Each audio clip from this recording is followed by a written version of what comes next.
This channel does not promote any violent, harmful, or illegal activities. All content provided by this channel is meant for an educational purpose only. Co-powered by Anmol. যখন খেলা জমবে আনমোল মারি প্লাসই জিতবে। আন্দোলন চলছে, কিন্তু চলবে কতদিন?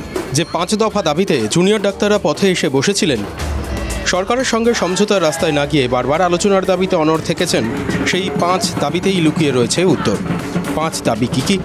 তিলোত্তমার জন্য সুবিচার, দ্রুত তদন্তের নিষ্পত্তি এবং দ্রুততার সঙ্গে অপরাধীদের শাস্তি দেওয়ার ব্যবস্থা, সন্দীপ ঘোষকে সাসপেন্ড করতে হবে, প্রমাণ লোপাটের জন্য প্রত্যক্ষ বা পরোক্ষভাবে যারা যুক্ত প্রত্যেকের বিরুদ্ধে WBSCCA 1971 আইন অনুযায়ী ব্যবস্থা নিতে হবে, কলকাতার পুলিশ কমিশনার বিনীত গোয়েলের অপসারণ, ডিসি নর্থের বিরুদ্ধে শাস্তিমূলক পদক্ষেপ করতে হবে।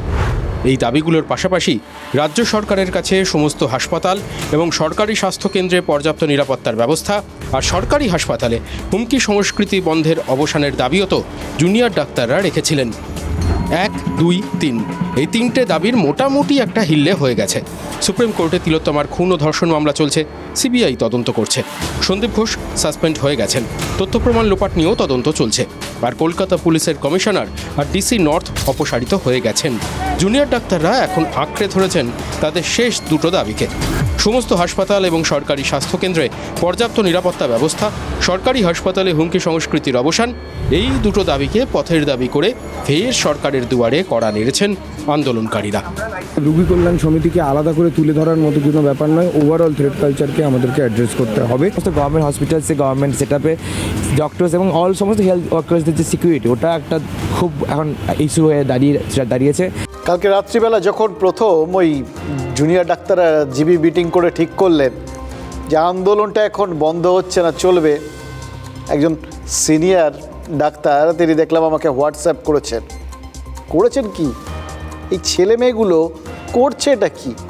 দম আছে মশাই। দেখুন, জুনিয়র ডাক্তাররা গতকাল রাতে ওই তাদের ওই 5 দফা দাবির 4র্থ আর 5ম দফা নিয়ে যখন রাজ্য সরকারের সঙ্গে আলোচনায় বসতে চাইলেন, তখনই এই সিনিয়র ডক্টরের টেক্সট দেখে বুঝলাম কোথায় গিয়ে তারা আঘাত করেছেন। দম আছে। এবং তার আগের কথাগুলো করছেটা কি ছেলে মেয়েগুলো, অর্থাৎ যাই করছেন তারা সেটা কিন্তু সিলেবাসের বাইরে। দেখুন, সুপ্রিম কোর্ট আন্দোলন তুলতে বলার পর নবান্নে গিয়েও এই ডাক্তাররাই লাইভ স্ট্রিমিংয়ের দাবিতে অনড় থেকেছিলেন। এবার তারপর মুখ্যমন্ত্রীর সঙ্গে শেষ পর্যন্ত মানে দুবার না হওয়ার পর আলটিমেটলি যখন বৈঠকটা হলো, তখন কিন্তু মানে একটা অদ্ভুতভাবে পরিস্থিতি বদলাচ্ছিল, জানেন তো। সেকেন্ডবার বিশেষ করে যখন ওই তারা গেলেন কালীঘাটে গিয়ে লাইভ স্ট্রিমিং হচ্ছে না বলে তারা বৈঠক করতে রাজি হলেন না। শেষ পর্যন্ত অবশ্য কোনো রকম শর্ত ছাড়াই রাজি হয়ে গেছিলেন, কিন্তু তখন অনেকক্ষণ অপেক্ষা করে আর হবে না বলে স্বাস্থ্য প্রতিমন্ত্রী তাদের রাস্তা দেখিয়ে দিয়েছিলেন। তো যাই হোক, সেই সময়টায় দেখেছিলাম লোকজনের কিন্তু এই জুনিয়র ডাক্তারদের ওপর যে ভরসার জায়গাটা, যে তাদের সম্পর্কে একটা সহমর্মিতার জায়গা একটা তৈরি হয়েছিল, সেটা কোথাও গিয়ে একটা ধাক্কা লাগছিল। অনেকেই বলছিলেন যে আরে একজন বয়োজ্যেষ্ঠ মানুষ, মুখ্যমন্ত্রী, তিনি এইভাবে অপেক্ষা করছেন, একবার অন্তত চা খেয়ে যেতে বলছেন, তাকে এরকমভাবে উপেক্ষা করা যায়? এটা কীরকম একটা ধ্যাসটামো। আস্তে আস্তে এটা ঠিক এই দিকেই চলে যাচ্ছিল মানুষের ধ্যান ধারণা চিন্তাভাবনাগুলো। তারপর তো যথারীতি বৈঠক এবং বৈঠকের ফলাফল আপনারা দেখেছেন, এবং ঘটনাচক্রে তারপরেই ওই কতগুলো গ্রেফতার, অর্থাৎ ওই প্রমাণ লোপাট আর এই খুনের গোটা ব্যাপারটার মধ্যে আর কি, যখন সন্দীপ ঘোষ এবং ওই টালা থানার ওসিকে সিবিআই তাদের হেফাজতে নিল, তারপর থেকে অবশ্য গোটা বিষয়টা একটু অন্যদিকে ঘুরতে শুরু করেছিল। কিন্তু সেই বৈঠকের পর আলটিমেটলি যখন তারা বৈঠক করলেন, তখনও যখন পরপর এই সাফল্যগুলো পাওয়া গেল, অর্থাৎ পুলিশ কমিশনার, ডিসি নর্থ, এদের সবাইকে সরিয়ে দেওয়া হলো, ডিএমএস এদের সরানো হলো, তখন মনে হলো না, ছেলেগুলোর দম আছে। এই টেক্সটাই তার প্রমাণ। চায়ের সাথে টাও চাও, এই মারিতেই হদিশ পাও, আসল মারি দিচ্ছি মোরা ওদের এখন কপাল পোড়া। খাচ্ছি মোরা খাচ্ছি দেখো, আসছে মনে খুশির ভাব। ডুবছে ওরা ডুবছে দেখো, আনমোল মারি লাজবাব। যখন খেলা জমবে আনমোল মারি প্লাসই জিতবে। কিন্তু তারপরেও সবাই ভেবেছিলেন এতগুলো দাবি মানা হয়ে গেল, বৈঠক হয়ে গেল, এবার মোটামুটি শেষের শুরু আর কি। সেখান থেকেই শুরু করলেন এই জুনিয়র ডাক্তাররা। আন্দোলন তোলার তো কোনো প্রশ্নই নেই, ধর্ণা তোলার কোনো ব্যাপারই নেই, উল্টে আরও বাকি দুটো দাবিও মানতে হবে একদম নির্দিষ্ট করে, সেই জায়গাটাতেই তারা চেপে ধরলেন। তখনই এই মেসেজটা পেয়েছিলাম আর দেখছিলাম যে কথাগুলো ওই দ্বিতীয় দিন যখন তারা বৈঠকটা করলেন না কালীঘাটে গিয়েও, মানে বৈঠকটা হলো না আর কি, সেই সময় মানুষজনের ভাবনা চিন্তা, মানুষের মন না অদ্ভুতভাবে ঝপঝপ করে বদলে যায় জানেন তো। এতদিন ধরে লম্বা 1 মাসের বেশি সময় ধরে যে খাতে চিন্তাভাবনা বইছিল, সেটা কিন্তু ওই দুটো হতে গিয়েও হলো না বৈঠকের পর, হঠাৎ করেই বদলাতে শুরু করেছিল। কিন্তু তারপরেই আবার যখন ওই বৈঠকটা হলো, বৈঠকের পর বেশ কয়েকজন অপসারিত হলেন, সে অপসারণটা কী ধরনের সেটা নিয়ে একটা প্রশ্ন ছিল, কিন্তু হয়েছেন তো সেই রকম জায়গায় গিয়ে আবার চিন্তাভাবনাগুলো বদলাতে শুরু করেছিল। চালা আমি আরে আজকাল মেয়েরা প্লেন চালাচ্ছে। আনমোল ড্রিম লাইট খাস্তা বিস্কুট, খুব তাড়াতাড়ি শিখে গেলে। কাল থেকে প্লেন চালাতে শিখবো। স্বাদ স্বপ্নের। ওই লোকজনের এই মাঝখানের দুটো দিনের ভাবনা চিন্তা আর এই টেক্সট মেসেজটার টোন খেয়াল করে দেখুন, একদম কিন্তু আলাদা, উল্টো। এবার অনেকের মনেই একটা সময় কিন্তু একটা মানে কোথাও গিয়ে একটা সংশয় তৈরি হয়েছিল, দমবন্ধ ভাব। এমনিতেই পরিস্থিতিটা যে দমবন্ধ, এটা নিয়ে তো কোনো অস্বীকার করার কোনো জায়গা নেই। একটা লড়াই, যে লড়াইটা কোনো দিন বাংলার মানুষকে আমরা করতে দেখিনি, তারা করতে নেমে এসেছিলেন। এবার করতে করতে লড়াই করতে করতে অনভ্যস্ত, মানে এই যে লড়াইটা এতদিন ধরে চলছে সেই 14ই সেপ্টেম্বর থেকে, এটাই তো বিরাট একটা ব্যাপার। এত লম্বা লড়াই অন্য জায়গায় তো আমরা দেখিনি, এখানে কিন্তু দেখা যাচ্ছে।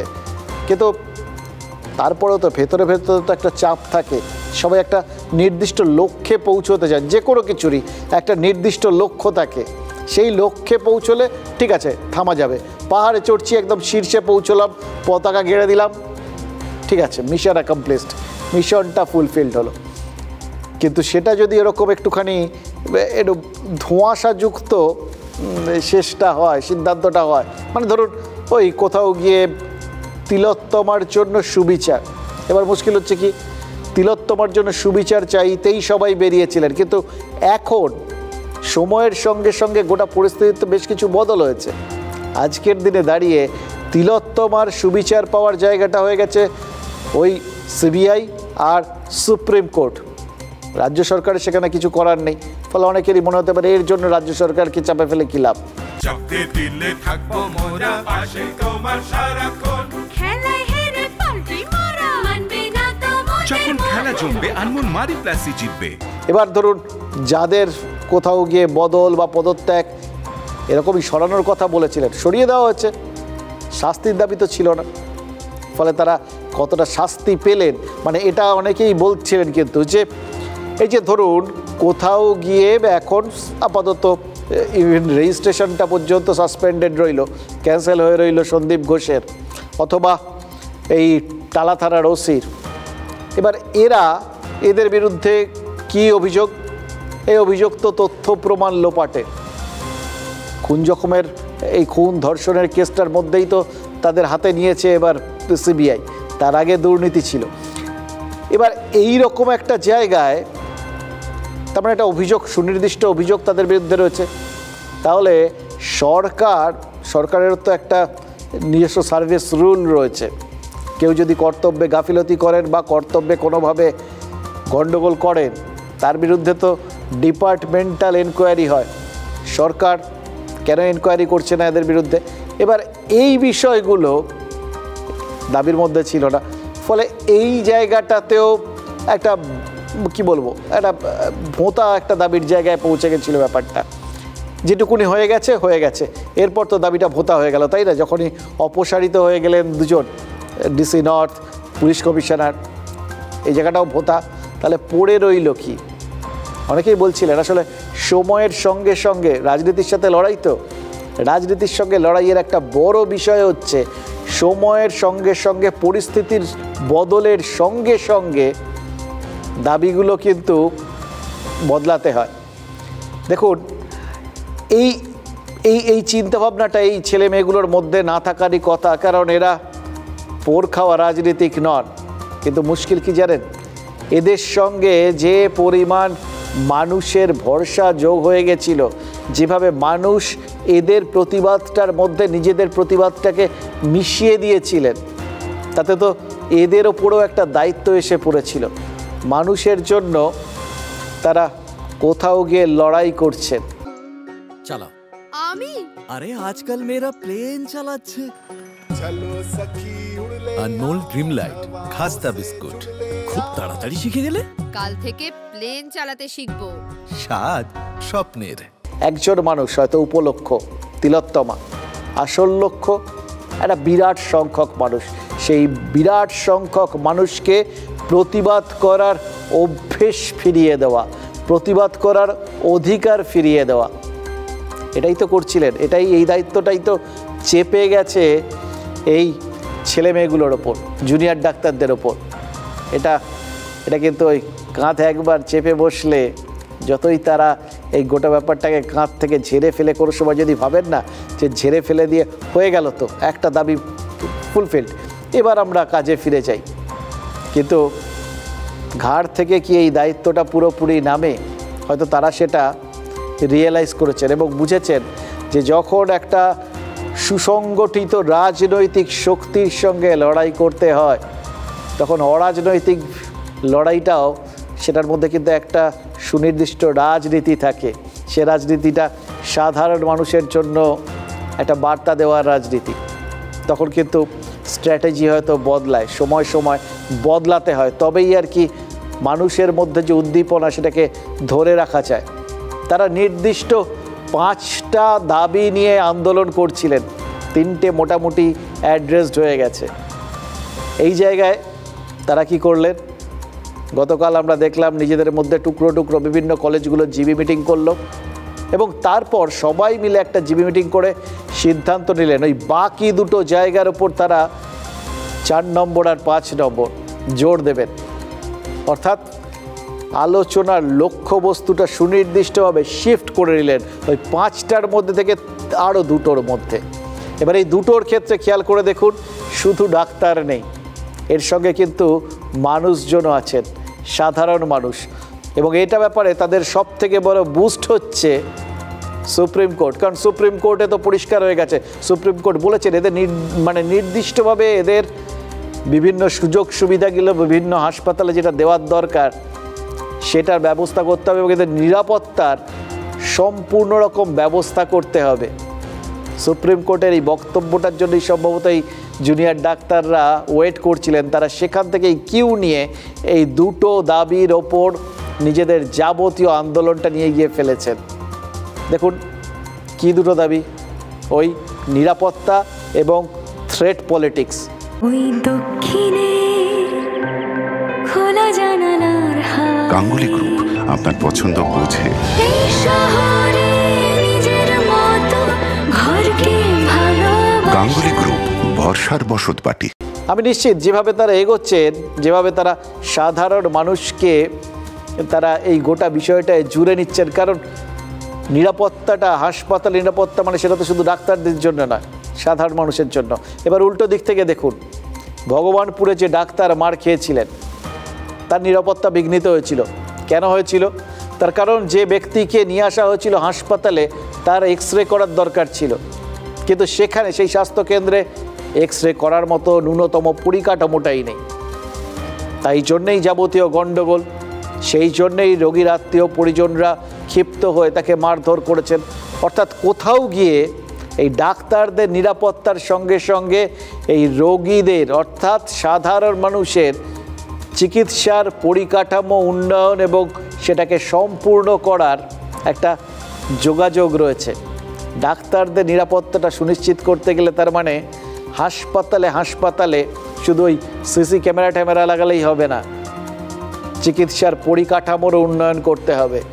এই জায়গাটাতেই ধরেছেন জুনিয়র ডাক্তাররা, এবং এখানেই ফের তারা মানে সাধারণ মানুষকে তাদের আন্দোলনের একদম ডাইরেক্ট পার্ট করে নিচ্ছেন। তাদের এখন আন্দোলনের যে লক্ষ্য সেটা কিন্তু সাধারণ মানুষের স্বার্থ পূরণও বটে।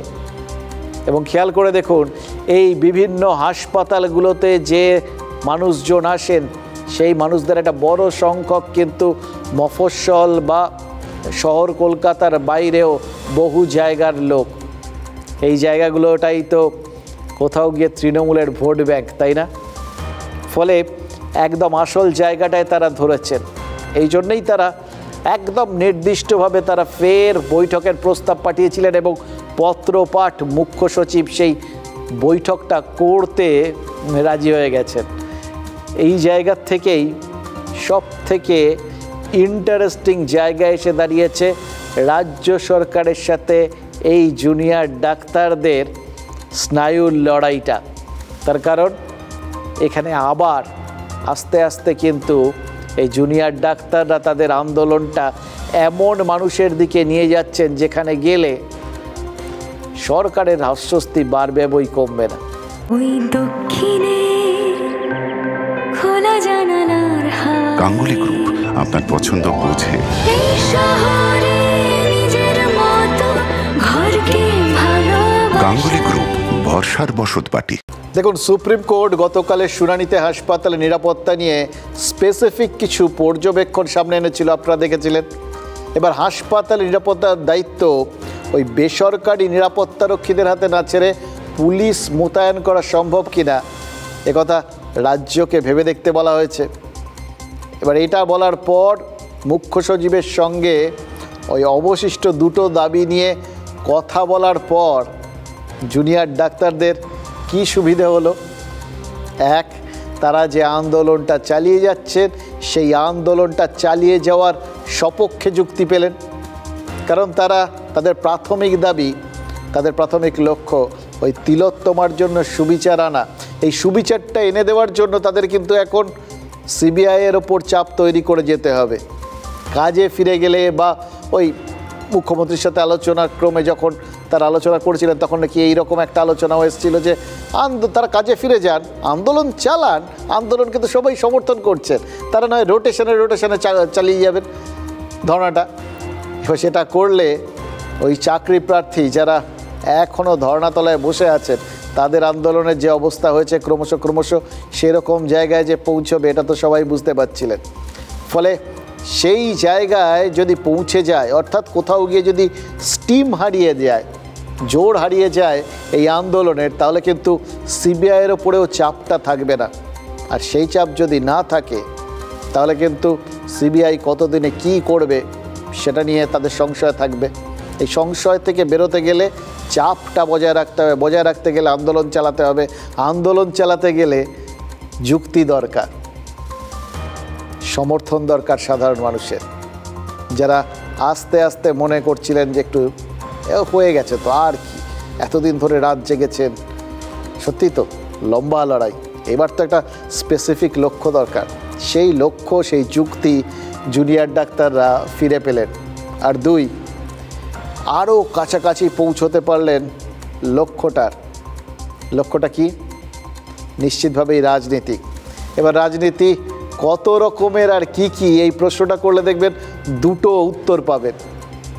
এক, দলীয় রাজনীতি, আর দুই, মানুষের জন্য রাজনীতি, মানুষকে ইনভলভ করে নিয়ে যে রাজনীতি চলে সেই রাজনীতি।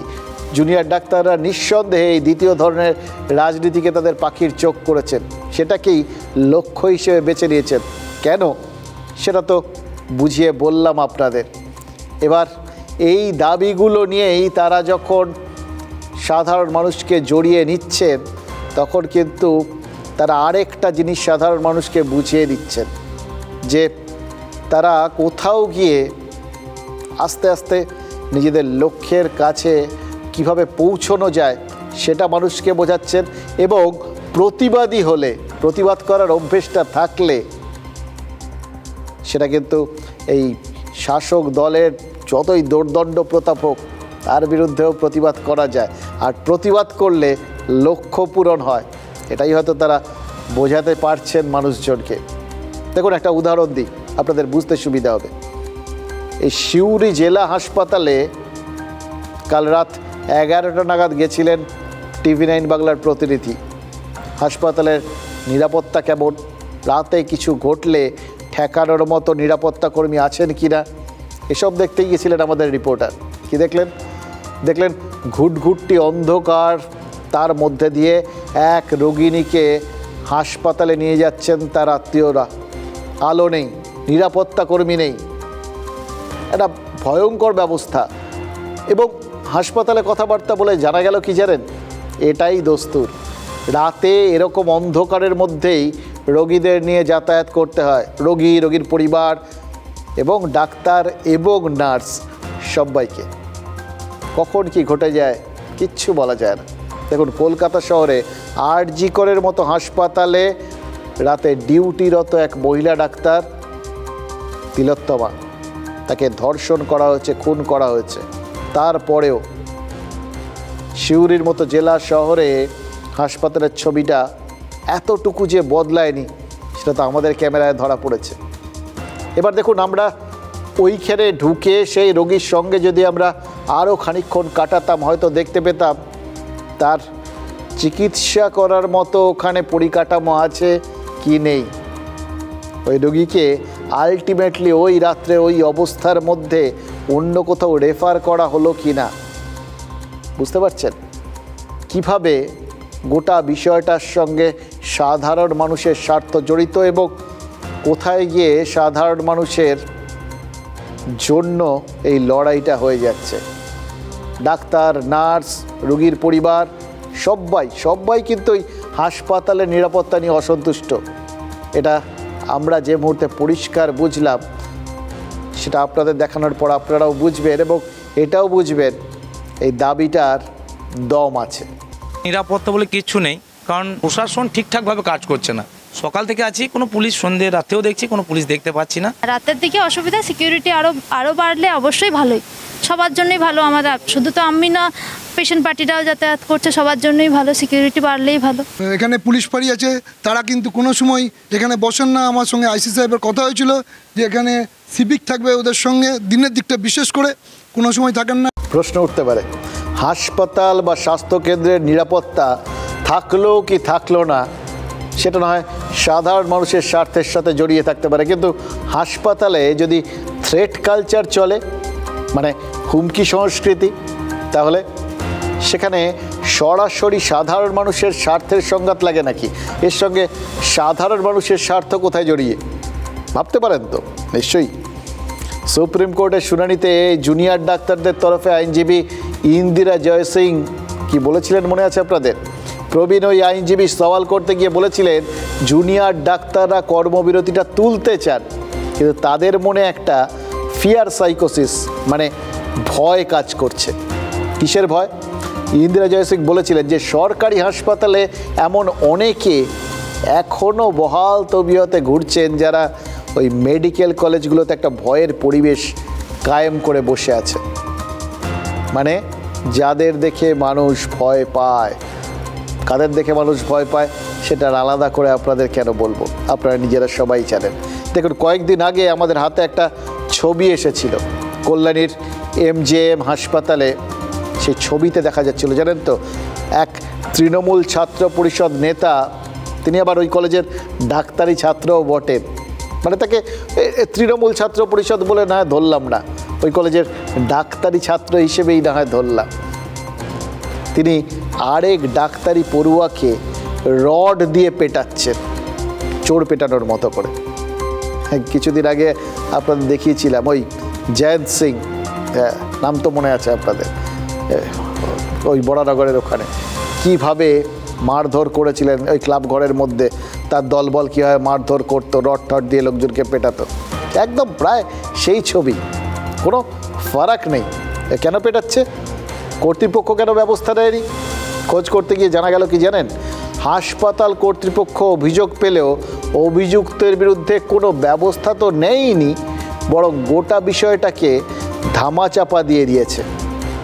ভাবুন, শুনে মনে হচ্ছে না তিলোত্তমার মৃত্যুর পরেও, খুন এবং ধর্ষণের পরেও প্রথমে বিষয়টাকে যে আত্মহত্যা বলে চালানোর চেষ্টা হয়েছিল, বা পরপর বিভিন্ন ঘটনা সেই দিনটায় যা যা ঘটেছে, অর্থাৎ বডি তাড়াহুড়ো করে নিয়ে চলে যাওয়া, 4টের পর দুম করে ময়নাতদন্ত করা, বাবা মা থানায়, সেই অবস্থায় বাড়িতে বডি চলে গেল, তড়িঘড়ি সেখান থেকে নিয়ে গিয়ে শেষকৃত্য করে দেওয়া হলো। কোনো ব্যাপারটার মধ্যেই তো অনেকেই একটা ধামাচাপা দেওয়ার চেষ্টা খুঁজে পেয়েছিলেন। সিবিআইও তো সে কথাই বলেছে। আর এখানে তো ধামাচাপা দিয়েই দেওয়া হয়েছে। ট্র্যাডিশনটা তার মানে এক, এই হাসপাতাল মেডিকেল কলেজগুলোতে থ্রেট কালচার তার মানে কতটা গভীরে শিকড় ছড়িয়েছে বলুন তো। এক জায়গায় হলে সেটা বিচ্ছিন্ন ঘটনা, কিন্তু যদি একাধিক জায়গায় হয় তাহলে তো সেটাই ট্র্যাডিশন, সেটাই সিস্টেম। মানে আমাদের স্বাস্থ্যের সিস্টেমটা কোন জায়গায় গিয়ে দাঁড়িয়েছে বুঝতে পারছেন? এই থ্রেট কালচারটা এই সিস্টেমের অঙ্গ হয়ে গেছে। উত্তর থেকে নর্থ বেঙ্গল মেডিকেল কলেজ থেকে কল্যাণীর থেকে কলকাতা, বাকি কি রইল? কিন্তু এই থ্রেট কালচারে আপনার আমার জীবনে কি প্রভাব?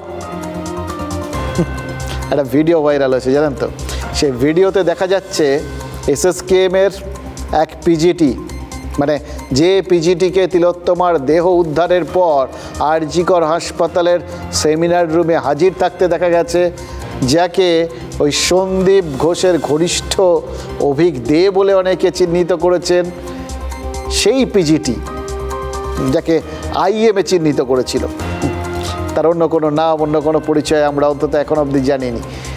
কোনো একটা মেডিকেল ক্যাম্পে তিনি একজনের প্রেশার দেখছেন ওই অটোমেটিক মেশিনের সামনে, ডিজিটাল মেশিনের সামনে। আছে তো আপনাদের অনেকের বাড়িতেই, আপনারা জানেন ওগুলো কীরকমভাবে দেখা হয়। জাস্ট ওই কাফ সেটা জড়িয়ে দেওয়া হয়, দিয়ে একটা বোতাম টিপে দিলে অটোমেটিক ওখানে হাওয়া ঢোকে, তারপর হাওয়া বেরোয়, আর ওই যন্ত্রে তার প্রেশারটা, মাপটা ডায়াস্টলিক এবং সিস্টলিক সেটা উঠে যায়। রোগীর প্রেশার পালস যে মেশিনে অটোমেটিক ওঠে, ওই ডাক্তারবাবু সেই মেশিন লাগানো অবস্থায় রোগীর হাতে স্টেথোস্কোপ ধরে আছেন। এই ছবিটা, এই ভিডিওটা আমাদের কাছে একজন ডাক্তারবাবুই পাঠিয়েছেন। ইনফ্যাক্ট এটা ডাক্তারবাবুদের গ্রুপে ঘুরছে, ভাইরাল হয়েছে, এবং ডাক্তারবাবুদের এক একজনের থেকে আরেকজনের জায়গায় যাচ্ছে, আর তার তলায় কিছু কিছু কমেন্টস জমা হচ্ছে। লজ্জায়, অস্বস্তিতে কি তৈরি করেছেন, কি শিখিয়েছেন, এই ভেবেছেন তারা। দেখুন, সবথেকে মজার ব্যাপার কি জানেন? এই ছবিটা যেখানে দেখা যাচ্ছে তার পাশে বসে আছেন আরজিকরের রোগী কল্যাণ সমিতির প্রাক্তন চেয়ারম্যান সুদীপ্ত রায়, ডক্টর সুদীপ্ত রায়, কিছু বলছেন না। এবং তার থেকেও বড় কথা, ইনি সেই ডক্টর সুদীপ্ত রায় যার বাড়ি, যার নার্সিংহোমে ইডি সিবিআই তল্লাশি চালিয়ে যাচ্ছে। তল্লাশির র্যাডারে তার নাম রয়েছে এই যাবতীয় বিভিন্ন দুর্নীতির বিষয়। ভাবতে পারছেন এই ছবিটা, যে ছবিটা আপনারা দেখলেন, যেটা নিয়ে ডাক্তারবাবুরা পর্যন্ত হাসাহাসি করছেন, তার কারণ কি? তার কারণ তো তা অনেকেই বলছেন জানেন তো, কি এ মুন্না ভাইয়ের মতো MBBS নাকি ডিজিটাল মেশিনে প্রেশার মাপছে, অথচ স্টেথোস্কোপ কানে গুঁজে বসে আছে? এরা করবেন মানুষের চিকিৎসা? এই প্রশ্নটাই সরাসরি আপনার আর আমার স্বার্থের সঙ্গে জড়িত। এই যে যাদের ইচ্ছে মতো থ্রেট কালচারে নম্বর বাড়িয়ে দেওয়া হয়েছে, ফেল করেও যারা সরাসরি ওই হোয়াইটনার দিয়ে নম্বর পুছে অনার্স পেয়ে গেছেন, তারা কি ডাক্তারি শিখবেন ভাবতে পারছেন? ডাক্তারি পড়তে গিয়ে যারা ডাক্তারির বদলে এরকম গুন্ডাগিরি করে বেড়ান, নেতাগিরি করে বেরিয়েছেন, তারা কীরকম ডাক্তার হবেন বুঝতে পারছেন? আলটিমেটলি এরাই তো আপনাকে আমাকে দেখবেন। কি দেখবেন বুঝতে পারছেন? আপনার আমার জীবন কাদের হাতে বুঝতে পারছেন? কোথায় গিয়ে আপনার আর এদের স্বার্থ জড়িত, কার সঙ্গে জড়িত বুঝতে পারছেন তো? এবার এই অভিজ্ঞরা হাসপাতালে হুমকি সংস্কৃতি কায়েম করেছেন বলে তো অভিযোগ, যে হুমকি সংস্কৃতির জন্য নাকি অযোগ্য পড়ুয়াদের নম্বর বাড়াতে বাধ্য হন এই মেডিকেল কলেজের অধ্যাপক চিকিৎসকরা। আমরা দেখেছি নর্থ বেঙ্গল মেডিকেল কলেজে ডিপার্টমেন্টাল হেডরা প্রিন্সিপাল ডিনকে ঘিরে ধরে প্রশ্ন করছেন, কাদের চাপে, কিসের জন্য আপনারা এইসব ছাত্রগুলোর নম্বর বাড়াতে বলেছেন, কেন বাধ্য করেছেন, কেন যখন তারা রাজি হননি দেখিয়ে দিয়েছেন কিভাবে হোয়াইটনার দিয়ে নম্বর বদলে দেওয়া হয়েছে, কাদের জন্য? নাম এসছে কাদের? এই অভিযোগ অভিজ্ঞদের বিরুদ্ধে দেখিয়েছিলাম আপনাদের। এবং এটা শুধু নর্থ বেঙ্গল না, ওটা তো লাইভে দেখিয়েছিলাম আপনাদের। আবার সেই লাইভ সম্প্রচার বিপদে ফেলে, বুঝতে পারছি। ওই জন্য অনেকের অনেক অ্যালার্জি আছে, এটাও বুঝতে পারছি। দেখুন, যে হুমকি সংস্কৃতির ছবিটা উত্তরবঙ্গে দেখেছি আমরা, Uttarbanga medical college, north Bengal medical কলেজে, ঠিক একই ছবি রামপুরহাট মেডিকেল কলেজেও তো রয়েছে। সেখানেও তো নাকি ওই টিএমসিপি নেতারা হয়কে নয় করেছেন বলে অভিযোগ। রামপুরহাট মেডিকেলের জুনিয়র ডাক্তারদের দাবি, এখন ঠিক যেভাবে ওখানে ডাক্তারবাবুরা, ছাত্রছাত্রীরা, অধ্যাপকরা নর্থ বেঙ্গলে বিদ্রোহ করেছিলেন, এখানেও তো সেই একই ঘটনা ঘটেছে। এখানে জুনিয়র ডাক্তারদের দাবি যে থ্রেড সিন্ডিকেটের মাথা সন্দীপ ঘোষ, অভিজ্ঞদে, বীরপাক্ষ বিশ্বাস, সেই থ্রেড সিন্ডিকেটের বিরুদ্ধে অভিযোগ যে সেই থ্রেড সিন্ডিকেটের সদস্যরা ট্যাবুলেশন শিটে সাদা কালি বুলিয়ে নিজেদের নম্বর বাড়িয়ে নিয়েছে। মানে আপনার পরীক্ষার রেজাল্ট বেরোলো, আপনার নম্বর পছন্দ হলো না, আপনি মার্কশিটে হোয়াইটনার বুলিয়ে নম্বরটা বাড়িয়ে নিলেন। হ্যাঁ, একটা কন্ডিশন আছে, আপনাকে ওই নেতা হতে হবে অথবা এই নেতার ঘনিষ্ঠ হতে হবে, সোজা সবটা ব্যাপার আর কি। কি দরকার পড়াশুনো করে ফালতু সময় নষ্ট করবেন? সেই নিয়োগ কেলেঙ্কারির সময় দেখেছিলেন না, ওএমআর শিট খালি, পরে শূন্য যে ওএমআর শিট সেখানে 52 হয়ে গেছে, জাদু বলে। এখানে হোয়াইটনারের বলে আর কি, হোয়াইটনার ম্যাজিক। ওই সেই সুকুমার রায় লিখেছিলেন, এক মনেতে পড়লে পড়ে লক্ষ্মী ছেলে সোনার ছেলে বলে সবাই আদর করে। আর তারপর কাছে গিয়ে যখন দেখেছিলেন এ আবার কি চিত্র নাকি, বাঁদর পাজি লক্ষ্মী ছাড়া আমায় নিয়ে রং তামাশা, এ তো সেই গল্প। আপনি কখন ওই চিত্রটা দেখতে পাবেন? যখন আপনার চিকিৎসা হবে। তার আগে পর্যন্ত লক্ষ্মী ছেলে সোনার ছেলে। আমরা না, মুশকিল হচ্ছে কি জানেন তো, একজন অযোগ্য শিক্ষক, মানে ওই ওএমআর শিটের ক্ষেত্রে মনে হচ্ছিল তিনি ভুল শেখাবেন, একজনের ভবিষ্যৎ শেষ, একটা প্রজন্মের ভবিষ্যৎ শেষ। আর একজন অযোগ্য চিকিৎসক, রোগীর প্রাণ শেষ হয়ে যেতে পারে, বিষয়টা জীবন মরণে। দেখুন, রামপুরহাট মেডিকেলে ওই পরপর এক গাদা নাম পাওয়া গেছে জানেন তো, এই ময়ূক, অর্ণব, এরকম পড়ুয়া কাম নেতারা, মিঠুন, অনেক নাম। এই পড়ুয়া কাম নেতারা নাকি মানুষের জীবনকে খেলার ছলেই নিয়েছেন, নিজেদের নম্বরে কারচুপি করেছেন বলে অভিযোগ উঠেছে। আর সব কিছু জেনেও নাকি না জানার ভান করেছেন কলেজ কর্তৃপক্ষ। এবার এতে অবশ্য অবাক হওয়ার কিছু নেই, এটাও tradition, north two south.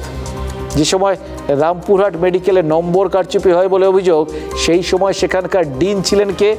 Kaushik কর। তাকে এখন স্বাস্থ্য ভবনের জয়েন্ট ডিএমই করা হয়েছে। মানে অভিযোগ উঠলে কারোর বিরুদ্ধে ওই বিভাগীয় তদন্ত করে তাকে শাস্তি দেওয়ার নিয়ম। এক্ষেত্রে কী হয়েছে, অভিযোগ ওঠার পর তাকে পথটার থেকে সরিয়ে, অর্থাৎ ওই যাবতীয় অভিযোগের কেন্দ্রবিন্দু থেকে জাস্ট সরিয়ে নেওয়া হয়েছে ওই হিট থেকে বাঁচাতে। তারপর আরও একটা বড় পদের পুরস্কার দেওয়া হয়েছে, পানিশমেন্টের বদলে প্রাইজ প্রমোশন। এটা দেখার পর না, আমি দেখলাম আজকে আমরা যখন এই খবরগুলো দেখিয়েছি, তারপরেই একজন ডাক্তারবাবু দেখলাম আমাকে একটা হোয়াটসঅ্যাপ করেছেন। অদ্ভুত প্রচুর এরকম হোয়াটসঅ্যাপ পাচ্ছি, কিন্তু এটা খুব ভালো লাগলো জানেন তো। লিখেছেন একটা জাস্ট একটা মানে কারোর নাম নেই, কিচ্ছু নেই, একটা ছোট্ট গল্প তিনি শেয়ার করেছেন। সেই গল্পটা শুনলে আপনাদেরও খুব মজা লাগবে, আপনাদের সাথে আমি সেইভাবেই শেয়ার করছি। ডাইনিং টেবিলে বসে একটা বেড়াল রোজ মাছ চুরি করে খেত, তাই জন্য তাই চুরির থেকে বাঁচতে তাকে রান্নাঘরে পৌঁছে দেওয়া হলো। এখন এক্সামটা হয়েছে, সেখানে বেশ কিছু দুর্নীতি এবং বেশ কিছু নাম্বার বাড়ানো, কিছু পছন্দের ছেলেকে অনার্স পাইয়ে দেওয়া, এবং এই পছন্দের ছেলেগুলো অভিঘনিষ্ঠ। এবং আমাদের রামপুরহাট মেডিকেল কলেজে এই থ্রেড কালচারের মূল বার্তাবাহক ছিল হচ্ছে মিঠুন মজুমদার, ফাইনাল ইয়ারের ছাত্র, এবং একে সমস্ত রকমের সোর্স কিংবা অভিজ্ঞদের সঙ্গে যোগাযোগ করে ডক্টর অনিকেত গাঙ্গুলি যে মালদা মেডিকেল কলেজ থেকে পাস আউট, নাম্বার একটু বাড়িয়ে দেওয়া হয়েছে। নাম্বার বাড়িয়ে দেওয়া এতটাই যারা হয়তো পাস করারও যোগ্য ছিল না তাদেরকে অনার্স পাইয়ে দেওয়া হয়েছে, এরকম একটা ব্যাপার। তার সাথে শুধু এতটাই নয়, এর চেয়ে একটা ঘৃণ্য কাজ হয়েছে যে তাদেরই সেম ব্যাচেরই 2-1 জনের বা 3 জনের এরকম কিছু জন আছে যাদের নাম্বার কমিয়েও দেওয়া হয়েছে। আমার সমস্ত টিচার সিনিয়রদেরকে একটাই কথা হাত জোর করে বলতে চাই যে স্যার, আপনারা স্যার বা ম্যাডাম, আপনারা আমাদের সিনিয়র, আপনাদের থেকেই আমরা শিখব। আপনারা দয়া করে এই মেডিকেল প্রফেশনটাকে আর্টসের নিচে নামাবেন না। প্রিন্সিপালের ঘরে বসে আপনি বেশ কিছু ট্যাবুলেশন শিটে পরীক্ষায় প্রাপ্ত নম্বর চেঞ্জ করেছেন সাদা কালি দিয়ে। না না, এরকম একদমই ভুল, এটা ভুল অভিযোগ। এরকম যদি কোনো কিছু কোনোদিন প্রমাণ হয় সেটা তো কি বলবো, এটা বিচারাধীন। এরকম কিছু নিয়ে আমি কিছু বলবোই না, এরকম কিছু হয়নি। কৌশিক করের বদলে যাকে রামপুরহাট মেডিকেলের ডিন করা হয়েছিল, সেই স্বরূপ সাহার বিরুদ্ধেও কারচুপি করে পছন্দের ছাত্রদের নম্বর বাড়ানোর অভিযোগ ছিল। আন্দোলনের জেরে তাকেও সরাতে বাধ্য হয়েছেন কর্তৃপক্ষ। কিন্তু একটা প্রশ্ন কিছুতেই তো স্বাস্থ্যকর্তারা এড়াতে পারছেন না, আমরাও প্রশ্নটা না তুলে থাকতে পারছি না। পদের বদল নাকি পরিস্থিতির বদল, কোনটা চাইছেন বলুন তো তারা? এটাই তো পরিষ্কার হচ্ছে না। মানে এটা যদি হয় তাহলে তো গোটা সিস্টেমটাই আস্তে আস্তে মানে মুড়িমুড়কির মতো গোটা বিষয়গুলো একটা ভুয়ো ডাক্তার, অযোগ্য ডাক্তারে ভর্তি হয়ে যাবে। এই ডাক্তারি পড়ুয়ারা অনেকে যাদের যোগ্যতা নেই, তারা এরকমভাবে জোর করে অনার্স পাচ্ছেন জেনেও কেন তারা সিস্টেমটাকে পরিষ্কার করছেন না, খোঁজ খবর করবেন না? আরে কোনো না কোনো সময় তারা বা তাদের আত্মীয় স্বজন কেউ না কেউ যে ওদের কাছে চিকিৎসা করাতে যাবেন না, গ্যারান্টি আছে নাকি? ডাক্তারি পরীক্ষায় নর্মালি যেটা দেখা যায় যে 75% নম্বর পেলেই অনার্স পাওয়া যায়। আর অনার্স থাকলে হাউস স্টাফশিপ থেকে চাকরি সব কিছুতেই অনেক সুবিধে। তাহলে এই সুবিধাটা তো মেধার ভিত্তিতে আসার কথা, আসছে কি? রামপুরহাট মেডিকেলের মতোই উত্তরবঙ্গ মেডিকেল কলেজ এক অনার্সের চাষ হচ্ছে, এক অভিযোগ বিশেষ কোনো বীজ রয়েছে নাকি পুঁতে দেওয়া হয়েছে এই বিভিন্ন জায়গায়, এই মেডিকেল কলেজগুলোতে নাকি বিশেষ কোনো সার দেওয়া হয়েছে যে এই দুটো জায়গার থেকে গাদা গাদা অনার্স পাচ্ছে? কিসের জোরে আমাদের রাজ্যের মেডিকেল কলেজগুলোতে এরকম মুড়ি মুড়কির মতো কৃতি ডাক্তার তৈরি হয়ে যাচ্ছে বলুন তো? দেখুন, মেধার জোরে যদি হয়ে থাকে দুর্ধর্ষ ব্যাপার। আপনি আমি এর থেকে খুশি আর কিছুতে হতে পারি না, কারণ চারপাশে যদি এরকম দুর্দান্ত সব ডাক্তাররা, মেধাবী ছাত্ররা যদি ডাক্তার হন মেধার জোরে, তাহলে তো আপনার আমার জীবন নিয়ে কোনো চিন্তাই নেই। কিন্তু তার বদলে পেছনের দরজা দিয়ে ঢুকে যদি কেউ অনার্স পেয়ে যান, তাহলে আপনার আমার জীবন সেফ কিনা সেটা কাল্টিভেট করে দেখারও তো কোনো দরকার নেই। বিষয়টা তো জলের মতো পরিষ্কার হয়ে যাচ্ছে। আমাদের জীবন ওই পদ্ম পাতায় জলের মতোই তো হয়ে যাচ্ছে, তাই না? রেজাল্টগুলো হচ্ছে সেটা অ্যাবনর্মাল। 50% ছেলে অনার্স পাচ্ছে, এটা তো অস্বাভাবিক ব্যাপার। অনার্স হচ্ছে একটা যোগ্যতা দিয়ে পাওয়ার জিনিস। অনার্স কেউ নিজের যোগ্যতায় পেয়েছেন, কেউ আবার পাওয়ারের জোরে পেয়ে গেছেন। পাওয়ার, POWER মানে শক্তি। উত্তরবঙ্গ মেডিকেলে অনার্স পেতে পড়াশোনার থেকে পাওয়ারের দাপটি নাকি বেশি। কেন এই অভিযোগ? আসুন গত বছরের MBBS এর রেজাল্টের দিকে চোখ রাখা যাক। উত্তরবঙ্গ মেডিকেলে অনার্স প্যাথোলজি থেকে 2 জন, মাইক্রোবায়োলজির 2 জন, ENTর 3 জন, গাইনির 7 জন এবং সাইকোলজির 3 জন। কিন্তু সার্জারি থেকে 1 জনও অনার্স পাশ করতে পারেননি। কিন্তু ফার্মাকোলজি আর কমিউনিটি মেডিসিন থেকে 22 জন এবং 60 জন অনার্স পান। বিগত বেশ 2-3 বছর এর থেকেই এই সিস্টেমটা হচ্ছে। অ্যাকচুয়ালি অনার্স যে পাওয়াটা, অনার্স হচ্ছে গিয়ে যোগ্যতার বিচারে এক্সট্রা অর্ডিনারি, এবং এটাকে আর্ন করতে হয়। আমি তো টিচার, আমি সেই হিসাবে আমি এদের যে অনেকটাই আমি অ্যাসেস করতে পারি, এবং যারা অনার্স পাচ্ছে তারা সত্যি যোগ্যতার বিচারে পাচ্ছে না, কিছু কিছু তাদের অনার্স দেওয়া হয়ে যাচ্ছে। হঠাৎ করে দেখা যাচ্ছে একটা ডিপার্টমেন্টে মোর দ্যান 30% অনার্স পাচ্ছে, আরেকটা ডিপার্টমেন্টে পাচ্ছে না। তারপরে নিশ্চয়ই কিছু কিছু ডিপার্টমেন্ট তাদের যোগ্যতার নিচে বিচার করা হচ্ছে না, তাদের হয়তো পাইয়ে দেয়া। কিছু কিছু অর্থাৎ যারা অযোগ্য লোক অনার্স পাচ্ছে তারা দেখবেন পার্টির হোল টাইমার। পার্টির হোল টাইমার হলেই অনার্স, অভিযোগটা তুলছেন উত্তরবঙ্গ মেডিকেলের প্রফেসর ডাক্তারবাবুরা। অধ্যাপকদের অভিযোগ যে কমিউনিটি মেডিসিনে 60 জন অনার্স পেয়েছেন, সেখানে পরীক্ষার দায়িত্বে ছিলেন অধ্যক্ষ ইন্দ্রজিৎ সাহা, যার বিরুদ্ধে আগেই নম্বর জালিয়াতির অভিযোগ উঠেছে। ফার্মাকোলজি বিভাগে 22 জন অনার্স পেয়েছিলেন গত বছর, দায়িত্বে ছিলেন প্রাক্তন সহকারী ডিন সুদীপ্ত শীল। কিছুদিন আগেই একাধিক অভিযোগ ওঠায় যাকে পদত্যাগ করতে হয়। নর্মালি ডাক্তারি শাস্ত্রে তো এরকম হয় না। আপনি যদি শতকরা হিসেবে দেখেন, খুব ভালো স্টুডেন্ট যদি হয় সেই ব্যাচে, সাধারণত 6-7 জন ম্যাক্সিমাম 100 জনের মধ্যে পেতে পারে। 60 জন তো অস্বাভাবিক। আর আমাদের সময় ক্যালকাটা ইউনিভার্সিটিতে আমরা 550 জন, ইনক্লুডিং 4টা মেডিকেল কলেজ কলকাতা আর বাঁকুড়া মিলে তো 1 জন 2 জনই পেতো, কি 4 জন 5 জনই পেতো, মানে পার কলেজ 1টা 2টো 3টেই পেতো। আমি কোনোদিনও এভাবে শুনিনি যে 10-এর বেশি কেউ মানে অনার্স পেয়েছে। যারা ক্রিমিনাল বানানো তাদের শাস্তি হোক, কিন্তু যারা ক্রিমিনাল হয়ে গেল ওদের দোষে, যে ভালো ভালো ছেলেগুলো, তাদের একটা প্রপার হলিস্টিক একটা খুব ভালোভাবে রিহ্যাবিলিটেশন হোক। যারা পরীক্ষায় পাশ করে মেডিকেলে পড়ার সুযোগ পান, তারা কেন যোগ্যতা থাকা সত্ত্বেও অসৎ উপায়ে পাশ করার চেষ্টা করেন? প্রশ্নটা তুলছেন প্রফেসর রায়। দুর্নীতিগ্রস্ত সিস্টেমই কি কিছু মেধাবী পড়ুয়াকে অযোগ্য করে তুলছে না? এই ভাবনার পাশাপাশি ডাক্তারদের ভাবাচ্ছে আরও একটা দিক। এসবের মাঝে যারা নম্বর জালিয়াতি করে ডাক্তার হয়ে গেলেন, তারা কিভাবে চিকিৎসা করবেন মানুষের? তারা তো কিছু করার নেই, তারা সমাজের একটা ব্ল্যাক স্পট। সেই সব ডাক্তাররা কিছু না জেনেই ডাক্তার করে ফেললাম, এটাই জীবনে দুঃখ লাগে, কিছু করতে পারলাম না তাদের। এখানেই কোথাও গিয়ে সাধারণ মানুষের দাবির সঙ্গে ওই জুনিয়র ডাক্তারের দাবিগুলো না মিলেমিশে যাচ্ছে। সাধারণ মানুষের স্বার্থের সঙ্গে তারা তাদের শেষ দুটো দাবিকে মিলিয়ে দিচ্ছেন। দেখুন, বেসিক যে জায়গাটার থেকে আন্দোলনটা শুরু করেছিলেন জুনিয়র ডাক্তাররা, সেটা রাজ্য সরকারকে যে দাবিগুলো পাঠানো হয়েছিল 5 দফা দাবি, তার মধ্যে 1 নম্বরে ছিল সেই তিলোত্তমার জন্যে সুবিচারের দাবি।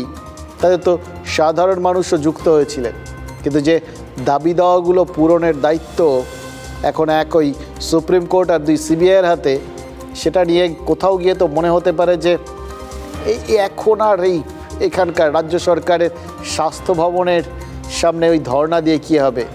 এই প্রশ্নের মোকাবিলা করার জন্যই, আন্দোলনটাকে টিকিয়ে রাখার জন্যই কোথাও গিয়ে জুনিয়র ডাক্তারদের একটা ট্রান্সফরমারের দরকার ছিল। ট্রান্সফরমার কেন? কাজটা জানেন তো, সোজা কথায় ওই সাবস্টেশন থেকে আসা বিদ্যুতের ভোল্টেজটা বাড়িয়ে আপনার আমার বাড়িতে আলো জ্বালানোটা একদম সেমভাবে যাতে চলে, ড্রপ না করে ভোল্টেজ, সেই ভোল্টেজটা ধরে রাখা, সেটার জন্যই তো বুস্ট করার কাজটা ট্রান্সফরমার করে।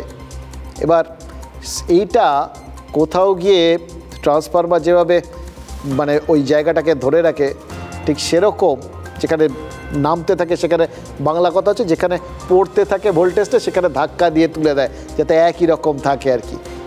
জুনিয়র ডাক্তারদের আন্দোলনেও এই ট্রান্সফরমার বুস্টের দরকার ছিল। সাধারণ মানুষের স্বার্থের সাথে নিজেদের দাবিটা মিলিয়ে দিয়ে সেই বুস্টটা কি জোগাড় করে ফেললেন না জুনিয়র ডাক্তাররা? আলটিমেটলি বিষয়টা কি মানুষের জন্য রাজনীতির জায়গায় পৌঁছলো না? দেখুন, তরোয়ালটা কখন খাপে থাকবে আর কখন বেরোবে সেটা তো যুদ্ধের কৌশল। রাজ্যের সরকার আর শাসক দলের সাথে স্নায়ুযুদ্ধ চালিয়ে নিয়ে যেতে যেতে আপাতত জুনিয়র ডাক্তাররা খাপ থেকে যে তলোয়ারটা বার করলেন, সেটার নাম নিঃসন্দেহে জনসংযোগ। জিনিস আছে এই 4 নম্বর 5 নম্বর দাবির মধ্যে, বিভিন্ন জায়গায় রেফারেল সিস্টেম, এই জিনিসগুলো ইনশোর করা ইজ ভেরি ইম্পর্টেন্ট। কারণ কেন একটা মানুষকে বারবার কলকাতামুখী হতে হবে, রিক্রুটমেন্ট কেন হচ্ছে না, এই জিনিসগুলো আমরা এমফাসাইজ করতে চাই। আমাদের সাধারণ মানুষের চিকিৎসা কারা করছেন? ডাক্তাররা। তো এর ফলে যে ডাক্তাররা তৈরি হচ্ছেন, তারা যে চিকিৎসা করবেন সেটা তো আমরা চাই না সাধারণ রোগী পরিষেবা তাদের মাধ্যমে হোক। আমরা চাই তো একটা উন্নত স্বাস্থ্য ব্যবস্থা, উন্নত মনুষ্যত্বের ধারণা রয়েছে, যারা শুধুমাত্র পাওয়ার পলিটিক্স দিয়ে গোটাটা বোঝে না, যারা একদম হিউম্যান প্রেসক্রিপশন কাজ দিয়ে, ক্লিনিক্যাল আই দিয়ে, একদম যথার্থ ডাক্তারি জ্ঞান দিয়ে চিকিৎসাটা করবে, যোগ্য ব্যক্তিরা ডাক্তারি করবে। আমি প্রতি সপ্তাহে গ্রামে যাই, আমি গ্রামের সন্তান, এবং আপনাদের দাঁড়িয়ে বলছি, গ্রামের মানুষগুলো বলছে যে আমরা কিভাবে এটার সঙ্গে যুক্ত হতে পারি। কিন্তু পাশাপাশি যেটাও মাথায় রাখা দরকার, সেটা হচ্ছে হায়নার দল গ্রামের মানুষের প্রতিটা পদক্ষেপ নিয়ন্ত্রণের চেষ্টা করে। 1 মাস বা 1.5 মাস যাবত যে আন্দোলন চলেছে, যে প্রতিবাদ চলেছে, সেটি চোখে আঙুল দিয়ে সেই শাসক দল যারা এদেরই ভোটের, এদেরই দেওয়া, এদেরই ভরসা করে ভরসার ভিত্তিতে বারবার ক্ষমতায় এসছেন, তাদেরকে চোখে আঙুল দিয়ে দেখিয়ে দিয়েছে যে টেকেন ফর গ্রান্টেড করবেন না কাউকে, টেকেন ফর গ্রান্টেড করবেন না কাউকে। চোখে আঙুল দিয়ে দেখানোর কথা বললেন পরমব্রত, কিন্তু প্রশ্ন হচ্ছে জুনিয়র ডাক্তাররা কি পেলেন, তাদের প্রাপ্তি কি? প্রথমত, মেডিকেল কাউন্সিল নাকি ঠিক করেছে যতদিন সন্দীপ ঘোষ হেফাজতে থাকবেন ততদিন তার রেজিস্ট্রেশন সাসপেন্ড রাখা হবে, অর্থাৎ যতদিন তিনি বন্দী ততদিন তিনি ডাক্তার নন, ওই ডক্টর সন্দীপ ঘোষ বলার দরকার নেই।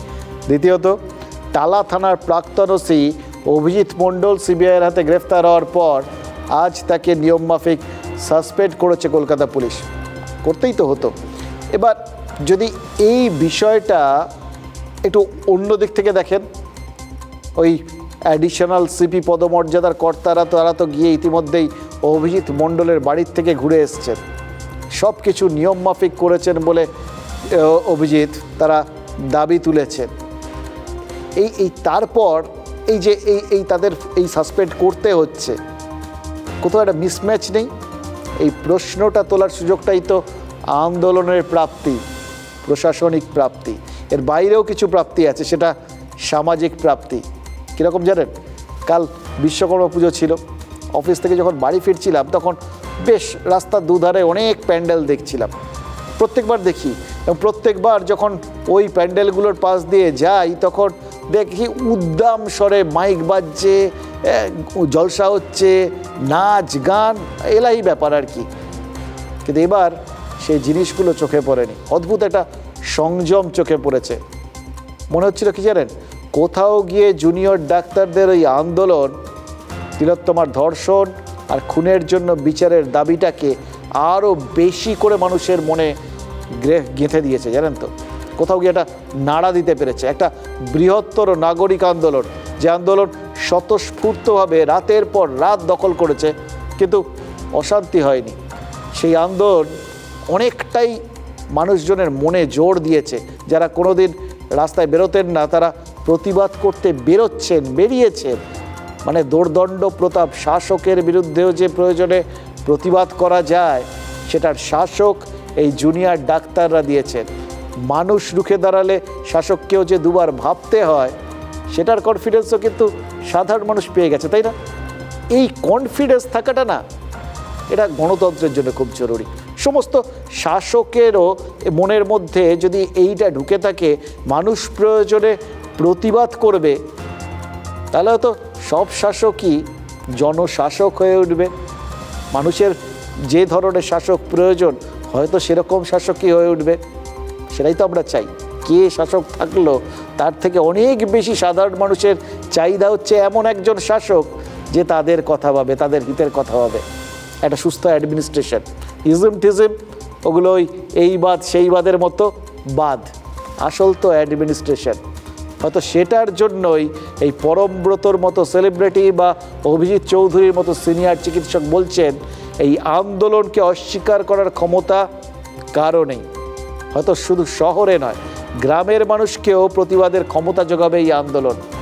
দয়া দাক্ষিণের রাজনীতি নয়, শাসক যেটুকু দিচ্ছে সেটুকু যথেষ্ট, এটা ভেবে সন্তুষ্ট থাকার বদলে মানুষ প্রয়োজনে নিজের কথা নিজে বলবে, মানে গলা তুলে বলবে। এটা কিন্তু এই আন্দোলনের ফসল। অভিজিৎ চৌধুরীদের এই ধারণা যদি সত্যি হয়, তাহলে সেটাই তো এই জুনিয়র ডাক্তারদের প্রাপ্তি। আর তাদের এই অর্জন যখন শুধু অরাজনৈতিক পথে হয়নি, কারণ মানুষের জন্য ভাবনা, রাজনীতির সাথে লড়াই, সেটাও তো এক ধরনের রাজনীতি। অরাজনীতিটাও একটা রাজনীতি। তখন রাজনীতির কথা আরও কিছু বলে ফেলা ভালো, জানেন তো, যে কথাগুলো আজ না বললেই নয়।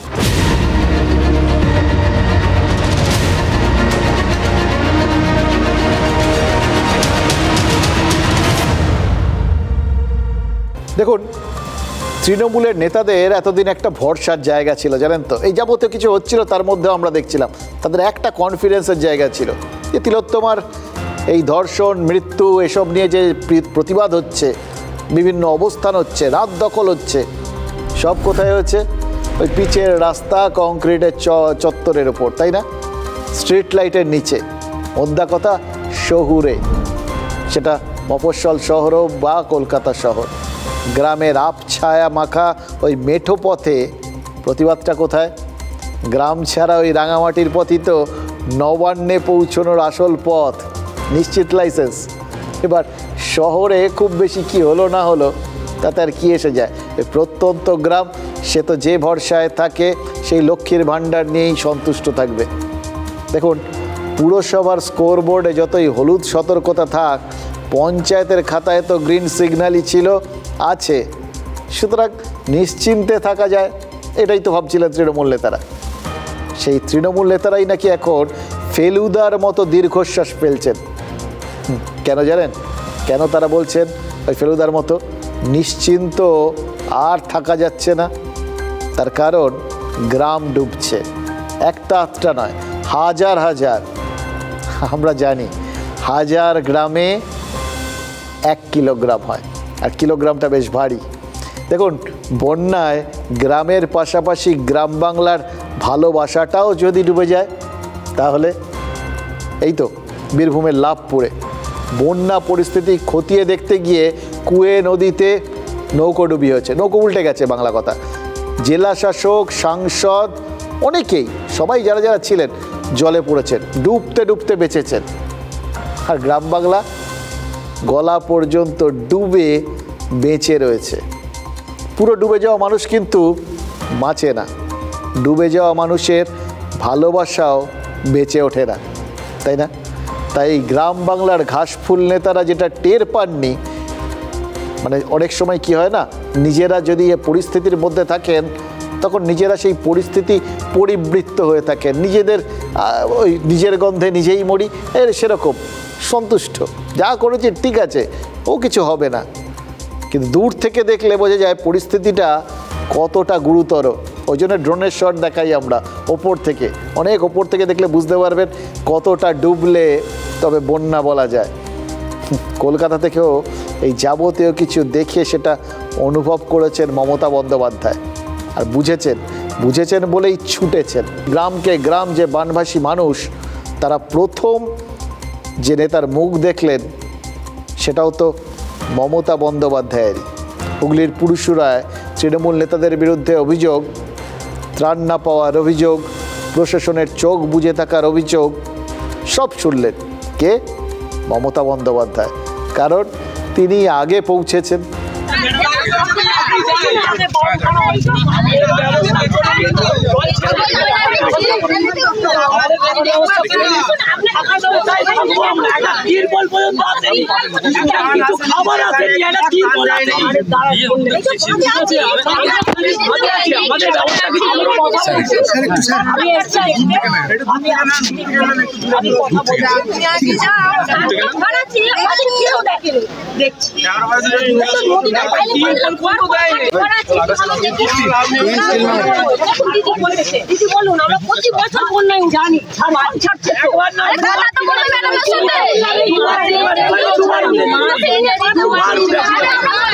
আগে গেলে বাগে খায়, পরে এলে সোনা পায়, এটা সেই ছোটবেলার থেকে শুনে এসছি। এবার এই আগে এসছিলেন বলেই মুখ্যমন্ত্রীকে দাঁড় করিয়ে এইভাবে তারই দলের নেতাদের বিরুদ্ধে ক্ষোভ উগড়ে দিলেন সাধারণ মানুষ।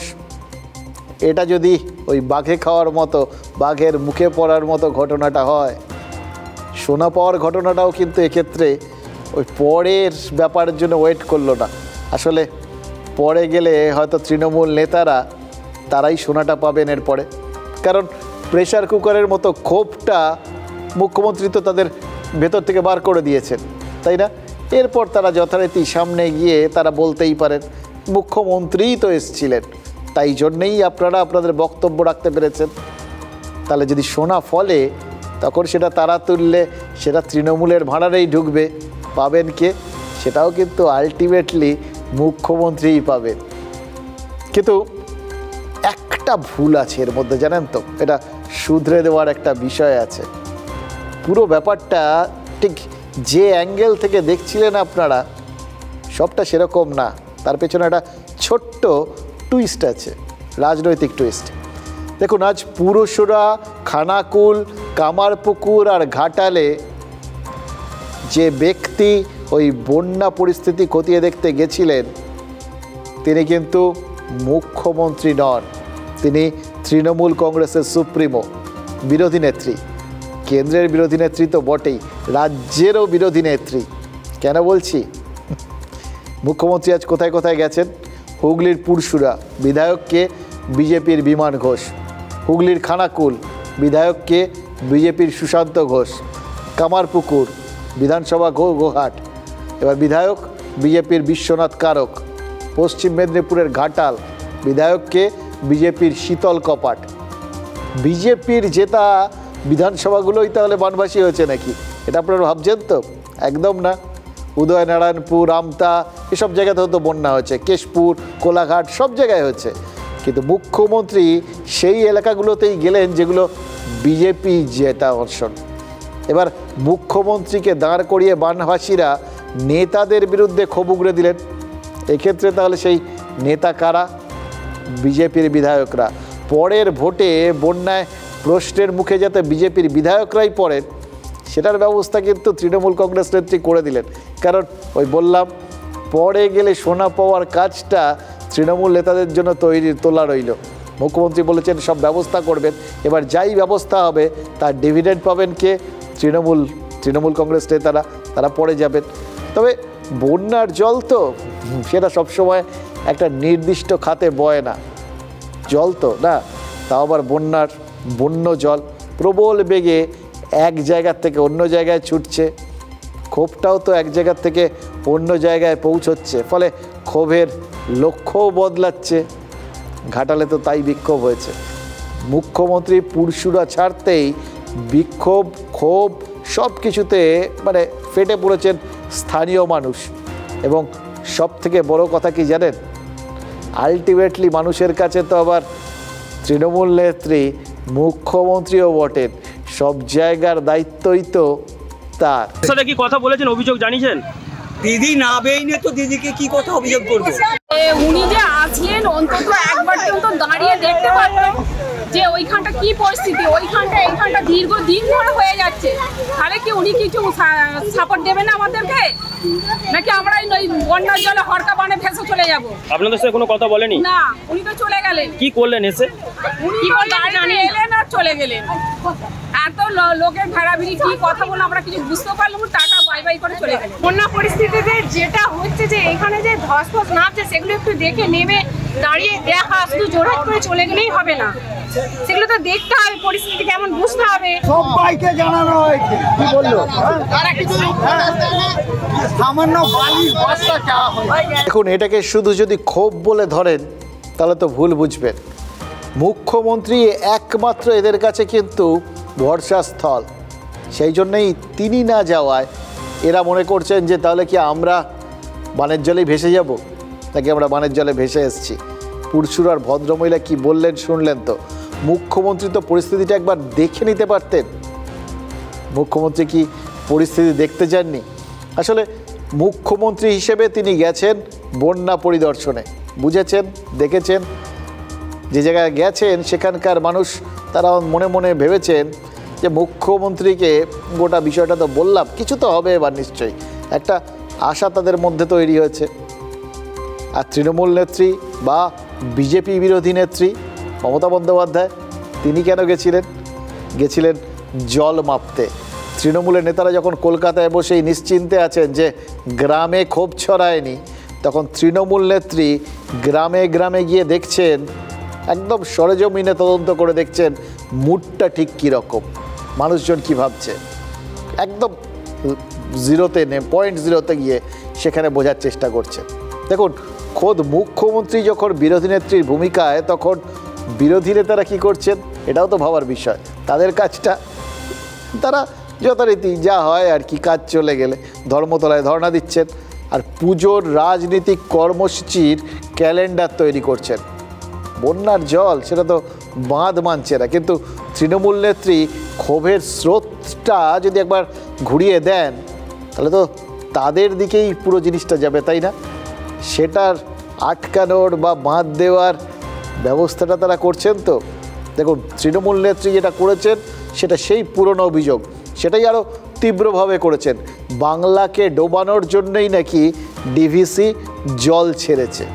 আমি তো বলেছি আগে, এত জল কোনোদিন ছাড়েনি, এই প্রথম ডেলিভারেটলি। আমি বারবার ফোন করেছি, বারবার বলেছি, তা সত্ত্বেও সেন্ট্রাল গভর্নমেন্টের ডিভিসি এবং ঝাড়খণ্ড গভর্নমেন্টের তেনুঘাট এবং পঞ্চায়েত থেকে পুরোপুরি নিজেদের রাজ্যকে বাঁচিয়েছে আর বাংলায় পুরো জল ছেড়ে দিয়েছে। লক্ষ লক্ষ মানুষ আজকে বন্যায় আক্রান্ত। জলের স্রোতটা দেখুন, স্পিডটা দেখুন, যে কোনো মুহূর্তে ডুবে যাবে সব। মমতা বন্দ্যোপাধ্যায় বললেন নিজের রাজ্যকে বাঁচাতে বাংলাকে ডুবিয়ে দেওয়া হয়েছে। তার মানে হেমন্ত সোরেনের ঝাড়খণ্ড কি বিজেপির নিজের রাজ্য? কমাস আগেই নীতি আয়োগের বৈঠক তো বয়কট করেছিল ইন্ডিয়া ঐক্য। হেমন্ত সোরেন সে বৈঠকে যোগ দেননি, কিন্তু মমতা বন্দ্যোপাধ্যায় গেছিলেন।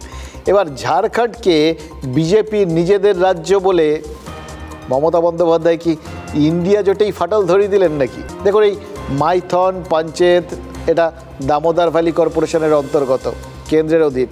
আর দুর্গাপুর ব্যারেজ সেটা রাজ্যের অধীন, সেচ দপ্তরের অধীন। এবার মাইথন আর পঞ্চায়েত জল ছাড়লে সেই জল দুর্গাপুর ব্যারেজে আসে। দুর্গাপুর ব্যারেজ জল ছাড়লে তার ঠিক 60 ঘন্টা পর 60 আওয়ার্স উদয়নারায়ণপুর ভেসে যায়। এই মুহূর্তে দুর্গাপুর ব্যারেজ কানায় কানায় পূর্ণ, জল ধরে রাখার আর কোনো উপায় নেই। সেটা তো ওপরে, কিন্তু তলায় দুর্গাপুর ব্যারেজ শুকনো করে যখন লক গেট সারানো হয়েছিল তখন দেখা গেছিল যে পলি জমে 40% নাব্যতাই গভীরতাই কমে গেছে। ফলে মাইথন পঞ্চায়েত সামান্য জল ছাড়লেও সেটা ধরে রাখার সামর্থ্য এই দুর্গাপুর ব্যারেজের আর নেই। দুর্গাপুর ব্যারেজ থেকে জল ছাড়ার কারণে বানভাসী হচ্ছে নিম্ন দামোদর এলাকা, মূলত হাওড়ার উদয়নারায়ণপুর, আমতা, হুগলির পুরসুরা এবং আরামবাগের পাশাপাশি খানাকুল বিভিন্ন এলাকা, পূর্ব বর্ধমান এবং পশ্চিম বর্ধমানের বেশ কিছু এলাকা। কিন্তু কেন বানভাসী হচ্ছে সেটা জানার জন্যই আমরা এই দুর্গাপুর ব্যারেজে এসেছি। যে ছবিটা দেখাচ্ছি দুর্গাপুর ব্যারেজে যেদিকে জলটা এসে পৌঁছায় সেদিকের ছবি। এখানে জল ধারণ ক্ষমতা, যেটা জলের যে উচ্চতা, সেটা 211.5 ফুট উচ্চতা থাকার কথা, সেটাই আছে। কিন্তু নিচে পলি জমার অংশ থেকে উপর পর্যন্ত 211.5 ফুট নেই, সেটা 40% কমে গেছে। পলি তোলার সুবিধা হলে কিছুটা পোর্শন আমাদের ব্যারেজের ভলিউমটা বাড়বে আর কি, কোন এরিয়ায় এটা মানে ভলিউমটা বাড়বে, তাতে কিছুটা 10 থেকে 15% কি 20%। হ্যাঁ, ফ্লাডের যখন এখন যখন ফ্লাড চলছে আর কি, কারণ আমাদের সুবিধা একটা, যদি সিল্টের ক্ষেত্রে বিশেষ করে সিলটা আমরা যে আন্ডার সুইচ যেগুলো আছে সেগুলো দিয়ে আমরা সিলটাকে বের করতে পারি। জলের স্তরটা অনেকটাই উপরে উঠে এসছে, নিচের দিক থেকে অনেক কম জল থাকছে দুর্গাপুর ব্যারেজে। মাইথন পঞ্চায়েত থেকে ডিভিসি জল ছাড়লেই সেই জল দুর্গাপুরে পৌঁছাতেই বিপুল পরিমাণ জল ছাড়তে হচ্ছে। তার মানে দুর্গাপুর ব্যারেজে নাব্যতা কমছে, ড্রেজিং করলে হয়তো আরও কিছুটা জল ধরে রাখা যেত, অথবা কিছুটা ধীরে ছাড়া যেত, কিন্তু ছাড়তে হতোই। দুর্গাপুর ব্যারেজ জল ধরে রাখার জন্যে নয়, ওটা ব্যারাজ, বাঁধ নয়। তৃণমূলেরও কি সেই একই সমস্যা হচ্ছে? বাঁধ নেই, মানে মন্ত্রীদের মুখে এত কিছু খই ফুটছে, উপচে পড়া জলের মতো সব কুকথা বেরিয়ে আসছে। এদিকে দেখুন, মমতা বন্দ্যোপাধ্যায়, অভিষেক বন্দ্যোপাধ্যায় এত সতর্ক, এত সংযত, কিন্তু তার নিচে যারা, তারা কোনো বাঁধ মানছেন না। মন্ত্রী স্বপন দেবনাথ রাত দখলে মহিলারা মদ খেলেন কি খেলেন না তাতে মন্ত্রীর কি, সেটা তো সবাই বোঝেন, মন্ত্রী নিজেই বোঝেন না, বলে দিয়েছেন। দেখুন, যদি বিহার গুজরাটের মন্ত্রী হতেন তবু একটা কথা ছিল, পশ্চিমবঙ্গে তো মদ বেচে মোটা আবগারি শুল্ক পকেটে পড়ে রাজ্য সরকার, মেন আয়টাই ওখান থেকে আসে। এবার সেগুলোও ছেড়ে দিলাম। তার হঠাৎ মহিলাদের মদ খাওয়া নিয়ে তিনি মন্তব্য করে বসে আছেন, তারা নাকি ওই মদ টদ খেয়ে রাত্রিবেলা কোথাও গিয়ে রাত দখল করছিলেন। এই বৃষ্টির সময় কালকে রাত্রিবেলাতে একটি জায়গাতে দুটি ছেলে একটি মেয়ে, রাত তখন 2টো, সেটা দেখা যাচ্ছে দুজন ওখানে বলে বিয়ার খাচ্ছে। যথারীতি পুলিশকে জানা হলো, বাবা মাকে ফোন করা হলো যে রাত 2টোর সময় আপনার মেয়ে কোন রাত জাগো আন্দোলনে গেছে। যে আমাদের ছেলেরা যদি না পাহারা দিত তাহলে ওই মদ্যপ অবস্থায় মেয়েটা যদি কিছু হয়ে যেত তাহলে তখন তো আবার দায়িত্ব আমাদের করতো লোকে। পুরুষ মানুষের মধ্যে এই প্রবণতা আসতে পারে বলে মহিলাদেরকে একবারই তার সুরক্ষা নিয়ে এবং সকলকে ভাবতে হবে। দেখুন, আইনটা তো করাই যায়, সুব্যবস্থাও করা যায়, কিন্তু স্বাধীনতা প্রত্যেকেরই রয়েছে।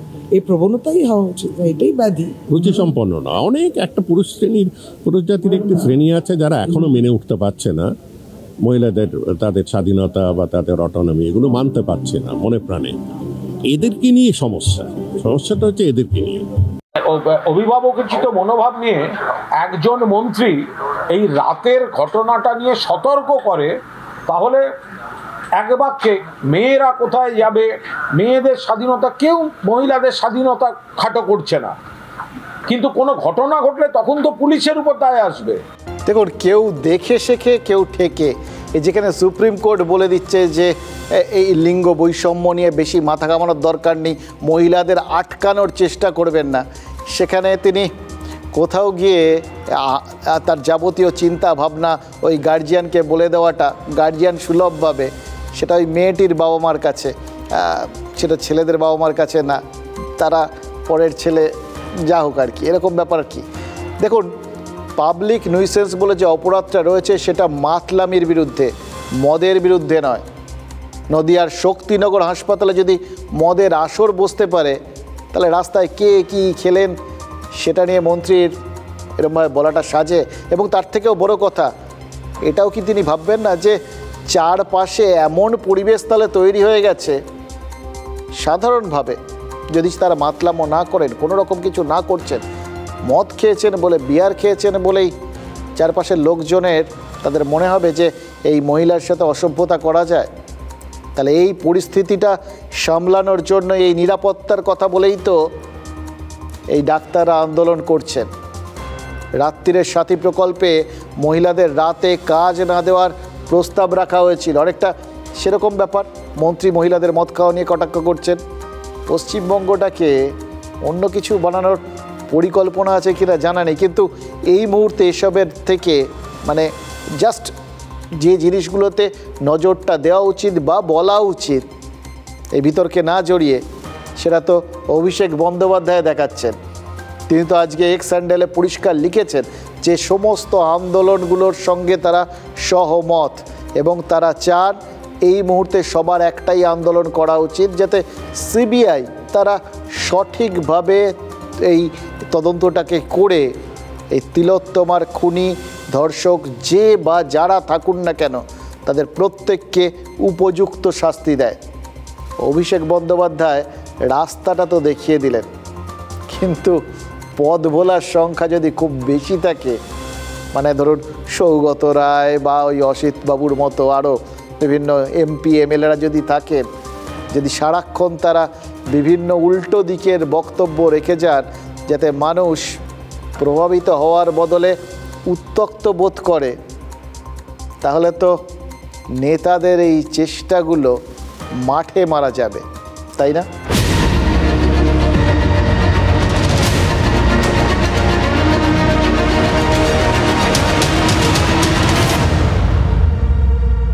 কো পাওয়ার্ড বাই আনমোল।